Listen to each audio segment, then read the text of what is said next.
I was impressed with the enthusiasm of the young people. Obviously, we did get, the large majority of the young people voting last night. But the volunteers are very often the young people, the college kids that come, and they have such enthusiasm, and they respond very well to this message of freedom and a changed foreign policy where we don't sacrifice ourselves overseas and waste our resources, and we balance our budget, and we emphasize personal liberty, and we emphasize economic liberty, and they're enthusiastic about it. So I would say that this message is growing by leaps and bounds, and it's going to continue to do so. Let's take a look at some of these polls from last night. These are the Iowa caucus entrance polls. When people took a look at those who voted by age 17 to 29, you killed in that category. 48% of young people were voting for you. When they took a look at people who characterize themselves as independent, again, at the top, 44%. But when you got to the candidate who can beat Obama, Mitt Romney came in at 49%, leading that, and you came in at a very, very low 9%. How big of a problem is that number for you, sir? Well, I'm not quite sure how those questions were asked, but if you say that I have an attraction to young people, that's what you need. That's what Obama had. If you look at independents, what kind of a Republican thinks they can win without the independent vote? I mean, you have to get the independent vote in New Hampshire, so the primary is wide open. There are more independents than anybody else. So I would say if you're looking to Obama, and I can show you some other polls where we do very, very well, equal to how Romney does, against Obama. So I think that's down the road a little bit, but I think if you look at it carefully, you'll find out the message of liberty is appealing to everybody across the board and to others, because we have a lot of Democrats that come over and come to our rallies, as well as the enthusiasm of the young people. What's your strategy now as you head toward New Hampshire, where you are polling significantly lower than Mitt Romney's polling?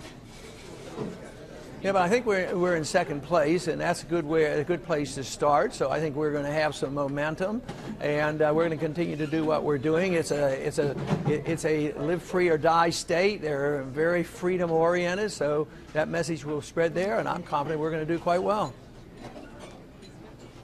Newt Gingrich said about you, he believes that you are a stunningly dangerous candidate. And he, of course, as you well know, said that he would not support you. You're laughing. Do you worry about that and his ability? I mean, he came in fourth, and he still is moving on in this race. You concerned about that at all? Well, you know what I laugh about is that nobody disagrees with me that my reputation is I strictly adhere to the Constitution. I strictly adhere to balanced budget, never vote for spending that we can't afford, always lower taxes. I don't want to ever fight a war that's unconstitutional. And I'm the dangerous person. You know, when Newt Gingrich was called to service in the 1960s, during the Vietnam era, guess what he thought about danger? He chickened out on that. He got deferments, didn't even go. So right now, he sends these young kids over there to endure the danger, and the kids coming back and the young people coming back. And the ones in the military right now, they overwhelmingly support my campaign. We get twice as much support from the active military personnel than all the other candidates put together. So Newt Gingrich has no business talking about danger, because he's putting other people in danger. Some people call that kind of a program a chicken hawk, and I think he falls into that category.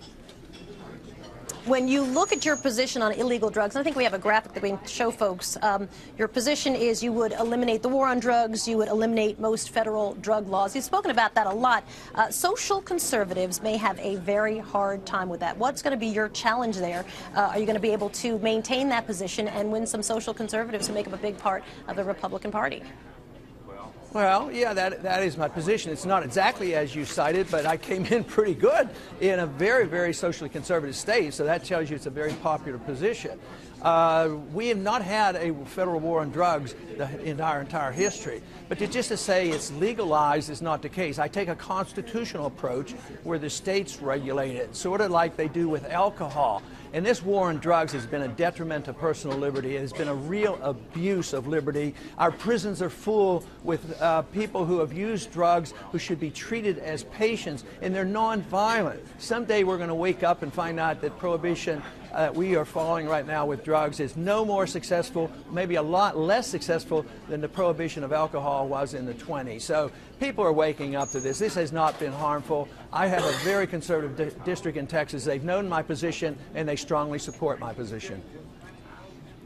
There was this tweet that I saw last night, because I follow you on Twitter, and it said, Ron Paul says, at John Huntsman, we found your one Iowa voter. He's in Lynn, Precinct 5. You might want to call him and say thanks. Did you send that?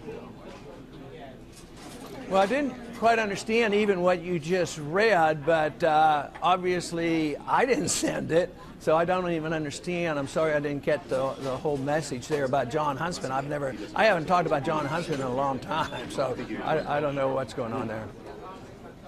Well, it was a sort of a snitty message that was sent out under your name, under your Twitter handle, at Ron Paul, was sent to another candidate, fellow candidate, and kind of a snarky message. And what you're saying is that you don't tweet for yourself, someone else is sending out messages. Is that right? Yeah, I have some help on tweeting, yes. Okay, so when I read that, the first thing I saw, again, because I follow you on Twitter, was that didn't sound super presidential to me. And again, your Twitter handle is supposed to be, you know, sending out your messages. Is that something that you would look at and back away from, or you say, listen, it's Twitter, who cares? Well, I tell you the truth, I don't understand why this is an important issue and what it means, and why John Huntsman wasn't even in the campaign. So I'm not sure the importance of what you're talking about. It just seems to be irrelevant to me.